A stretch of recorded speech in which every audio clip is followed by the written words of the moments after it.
Dubai में gangster की call, वकील की हत्या की साजिश और संभल में हिंसा।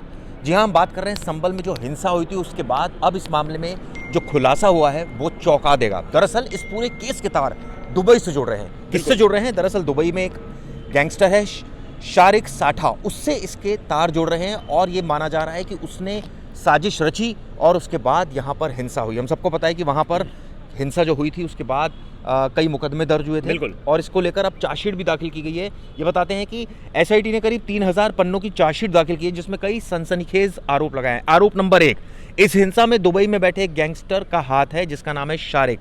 दूसरा, उसको संभल के सांसद जिया उल रहमान बर्ग का संरक्षण प्राप्त है। उसने ही कॉल करके लोगों को भड़काया और जामा मस्जिद के सर्वे को रोकने के लिए कहा था।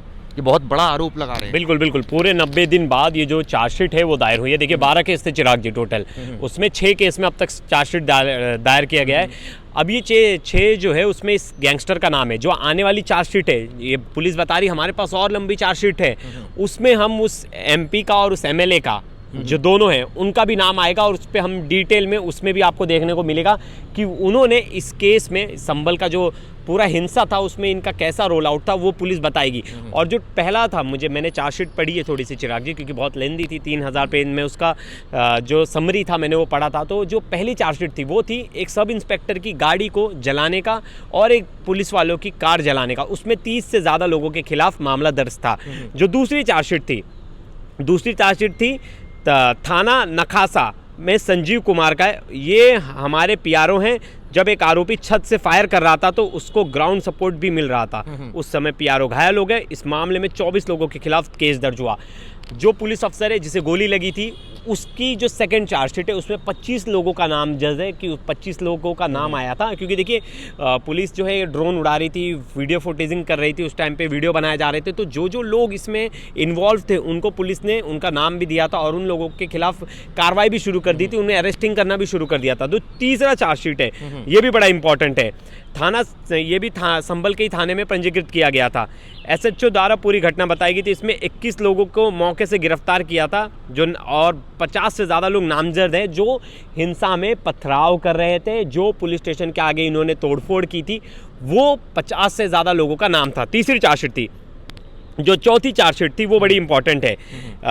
जिस दिन ये घटना है उस दिन एसडीएम भी मौके पर थे और हिंसा में उनको भी पत्थर लगे थे, उनके ऊपर भी पत्थर मारा गया था। एक अलग से केस मतलब हाँ बिल्कुल, मतलब सरकारी काम में बाधा डालना और किसी को अटेम्प्ट टू मर्डर, मतलब आप किसी की जान लेने की कोशिश कर रहे हो तो ये भी लगा। इसमें 40 से ज़्यादा लोगों को गिरफ्तार किया गया था। शायद 37 लोगों को गिरफ्तार किया था, 3 लोगों को बाद में इसमें गिरफ्तार किया था जिनको जेल भेजा गया था। उसमें कुछ लोगों को बेल प्रवेश कितनी टोटल चार्जशीट दाखिल हुई है? अभी मैं बता रहा हूँ, अब ये 5वीं है। ये 5वीं चार्जशीट है। वो है सीओ अनुज चौधरी। देखिए बड़े वायरल हुए थे जो अनुज चौधरी हैं। उनके पाँव में गोली लगी थी। उनके द्वारा लोगों को समझाया जा रहा था। वो पहुंचे थे मौका वारदात पे जहां पूरी हिंसा हो रही थी। वो लोगों को समझाने के लिए पहुंचे थे। जिसके बाद एक वीडियो वायरल हुई कि उन्हें भी पैर में गोली लगी है, वो घायल हो गए थे। इसमें 48 लोगों के खिलाफ मामला दर्ज हुआ। उसमें से इन सब की चार्जशीट कोर्ट में पेशी भी की गई है। उन्हें उसमें से कुछ लोगों को अनुज चौधरी ने पहचाना भी है। अब जो छठी चार्जशीट है वो है जामा मस्जिद के पास पुलिस का टायर स्मोक और रबड़ बुलेट जैसे सामान अपराधियों ने लूट लिया था। ठीक है, मतलब पुलिस का बिल्कुल। और जो बने ये 6 चार्जशीट है। मैंने बताया ना अभी 12, देखिए 12 केसेस हैं। कुछ एक थाने में दर्ज है 5 केसेस, कुछ दूसरे थाने में दर्ज है 6 केसेस और 2 केसेस मुरादाबाद में दर्ज है। अब क्या था कि ये इन सब केस को कोलैबोरेशन किया गया जिसमें से अब तक सिर्फ 6 केस को ही इन्होंने चार्जशीट दायर की है 80 दिन बाद। अब इसमें एक और जो बड़ी खबर है वो ये है कि एसआईटी ने भी इसकी जांच की और करीब 3000 पन्नों की जो चार्जशीट दाखिल की जिसमें दुबई के गैंगस्टर का नाम सामने आया। वो गैंगस्टर है शारिक साठा और संभल के सांसद का उसको संरक्षण प्राप्त था। इस तरह के आरोप एसआईटी ने लगाए। ये अपने आप में बड़ी बात है। बिल्कुल, और एक वकील की हत्या की साजिश रची गई थी। वकील कौन थे? हिंदू पक्ष के वकील विष्णु शंकर जैन। पुलिस ने हिंसा के इस मामले में गिरफ्तार 79 आरोपियों के खिलाफ चार्जशीट दाखिल की है। 79 आरोपी इसी केस में थे पर्टिकुलर। इसमें बलवा, आगजनी, गोलीबारी का आरोप लगाया गया था।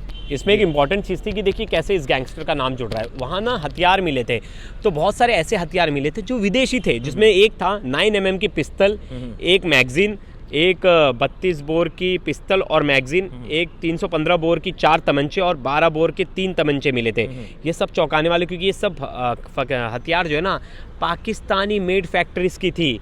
और इसमें से कुछ जो था वो जर्मन था, एक ब्रिटेन की गन थी और एक फैक्ट्री, मतलब ये जो एक ब्रिटेन जर्मनी की और एक अमेरिका की, मतलब जो 4 गन्स थे इसमें से वो जो बोला जा रहा है तमंचा वगैरह वो पाकिस्तानी फैक्ट्री मेड था। मतलब कहीं ना कहीं ये उसी से जोड़कर लिया जा रहा था कि ये जो गैंगस्टर बैठा है ये वहाँ आर्म्स पहुँचाने में हेल्प किया और बॉर्डर के रास्ते वहाँ तक आर्म्स पहुँचे। लेकिन कितना समय लग गया, क्या लग गया, ये पूरी डिटेल रिपोर्ट जो है मुझे लगता है वो चार्जशीट में होगी। ठीक है, उसके बारे में आगे बताता हूं। संभल के एसपी ने क्या बोला है, खुलासा किया है कि शारिक साठा गैंग से जुड़े मोहम्मद गुलाम ने, इससे जुड़ा था ये मोहम्मद गुलाम, उसने साल 2014 में सपा विधायक के बेटे पर गोली चलाई थी। उसको ही वकील विष्णु की हत्या की जिम्मेदारी दी गई थी। बिल्कुल, यानी कि जिसने गोली चलाई थी उसी को जिम्मेदारी सौंपी गई थी। जिसके बाद देखिए जो उनकी सिक्योरिटी भी बढ़ा दी गई थी और उनको कई धमकियां भी आ रही थी। वकील जो हैं विष्णु जैन, इनको बहुत सारी धमकियां आ रही थी। इन्हीं के पिताजी हैं जिन्होंने जो राम मंदिर का और बाकी मुद्दे भी उठाए थे, बड़े बड़े मुद्दे, उन्होंने केस में लड़ा भी था। जिसके बाद इन्हीं ने जो PIL फाइल की थी, जिसके बाद पूरा केस खुला था। और केस के बाद जब वहाँ टीम पहुंची थी आर्कोलॉजिकल डिपार्टमेंट वाली, उन्होंने पाया था कि मंदिर, इस मस्जिद के नीचे फिर मंदिर वाला जो पूरा केस था, इसमें सांसद वर्ग के संरक्षण में गैंगस्टर पनप रहा है, इस तरह की जानकारी भी चार्जशीट में दी गई है। घटनास्थल से पाकिस्तान और अमेरिका में निर्मित कारतूस, जैसा आपने जिक्र किया, वो भी बरामद हुए थे। पुलिस का दावा है कि गैंगस्टर जो शारिक है वो पिछले 2 दशक से सांसद के संरक्षण में काम कर रहा है। मतलब उसका सपोर्ट था। और वहाँ जो लोकल जो लोग थे जिनके पास से बंदूक वगैरह मिली और जो इन्वेस्टिगेशन में निकल कर आया चिराग जी, उसमें इस गैंगस्टर का नाम इसलिए आ रहा है कि ऐसा कहा जा रहा है जो चार्जशीट के मुताबिक कि जो लोकल सपोर्ट मिल रही थी उस गैंगस्टर को, वो इस MP की वजह से ही मिल रही थी, MLA की वजह से ही मिल रही थी, जिनका फ़ायदा उठाकर वो दुबई में बैठे बैठे वो पूरे हिंसा को मॉनिटर कर रहा था और व्हाट्सएप ग्रुप में मैसेज बनाकर भेज रहा था, टेलीग्राम ग्रुप में मैसेज बनाकर भेज रहा था और वहीं से पोस्ट एडिट हो रहे थे। वहीं से ट्विटर ID पे बहुत सारे ऐसे पोस्ट वायरल हो रहे थे जो कि हिंसा भड़काने के लिए बहुत ही काफ़ी थे। और ये बताते हैं कि इसका बड़ा पुराना लिंक है सांसद का, 2 दशक से सांसद के संरक्षण में काम कर रहा है। इसके अलावा और क्या बताया, SP ने भी बताया कि गुलाम ने बताया कि 23 नवंबर को उसने अपने बॉस शारिक से फ़ोन पर बात की थी। आप सोचिए 23 नवंबर को, और उसके फ़ोन पर संभल के शख्स के द्वारा दी गई जानकारी 24 नवंबर को जामा मस्जिद में सर्वे होना, ये बताया गया था। बिल्कुल। और उसी ने कहा था, उसी का जो पहला ग्रुप था व्हाट्सएप ग्रुप में, उसने और बाकी जगह मैसेज किया था कि आप लोग जाके उस सर्वे को रुकाओ और वहाँ जो प्रशासन आ रहा है उनको आप किसी भी तरह रुकाओ और उनके ऊपर अगर आपको बल दम जो भी लगता है वो करो, लेकिन सर्वे मत होने दो। जिसके बाद वहाँ जो भीड़ थी वो अग्रेसिव हो गई, हिंसक हो गई और ऐसे फॉल्स मैसेज आने लगे वहाँ से सीधे कि इस पर आपके खिलाफ ये बहुत बड़ी साजिश, इस तरह के मैसेज थे। जिसके बाद लोग जो है वो बहुत ज़्यादा आक्रामक हो गए थे। ये भी पता चला है कि हिंसा से जुड़े कई व्हाट्सएप ग्रुप मिले थे। बिल्कुल, बहुत सारे। इसमें एक सांसद संभल के नाम से बना हुआ था। आप सोचिए, इस ग्रुप में 21 नवंबर की रात को लोगों को इकट्ठा होने की जानकारी दी गई थी। क्योंकि ऐसे लोगों को चिन्हित किया गया, उन लोगों को बुलाकर उन्हें व्हाट्सएप ग्रुप भी खंगाले जाएंगे, ऐसा अधिकारी को कहना है। देखिए, एक वही इंपॉर्टेंट चीज़ था कि जो 6 केस अभी बचे हैं उन्हें भी कार्रवाई करते जल्दी चार्जशीट पेश की जाएगी। लेकिन सांसद वर्ग के व्हाट्सएप की कुछ जानकारी मांगी गई है, वो मिलते ही उनकी चार्जशीट भी कोर्ट में दाखिल की जाएगी। बस वेट कर रहे हैं कि जो सांसद का व्हाट्सएप ग्रुप है और सांसद के व्हाट्सएप से क्या क्या कुछ हुआ था कि उस ग्रुप में क्या क्या मैसेज हुए थे, जैसी वो पूरी इन्फॉर्मेशन आ जाएगी पुलिस वो भी चार्जशीट दायर करेगी और उसी से दूध का दूध और पानी का पानी हो जाएगा। पूरी चीज़ें क्लियर फेयर हो जाएंगी कि क्या सच में सांसद है उन्होंने इतनी बड़े लेवल पे जाके इतनी बड़ी साजिश रची थी। लेकिन चार्जशीट तो साफ साफ कह ही रही है ना कि उनका संरक्षण प्राप्त है, 2 दशक से वो जानते हैं उस गैंगस्टर को। बिल्कुल, ये देखिए, ये तो इनडायरेक्ट इनके ऊपर एविडेंस है ही, लेकिन अब डायरेक्ट एविडेंस मिल जाएंगे जब व्हाट्सएप ग्रुप की तलाशी हो जाएगी, व्हाट्सएप ग्रुप में से मैसेजेस जब आ जाएंगे सामने, तो इससे तो साफ साफ क्लियर हो जाएगा कि संभल हिंसा का असली आरोपी कौन है और उसे भड़काने के पीछे कौन था। बिल्कुल सही बात है। इस खबर पर हमारी दोस्तों नजर रहेगी, जैसे इसमें कुछ और अपडेट आएगा आपको बताएंगे। ये वीडियो किस लिए की जरूरत है। धन्यवाद।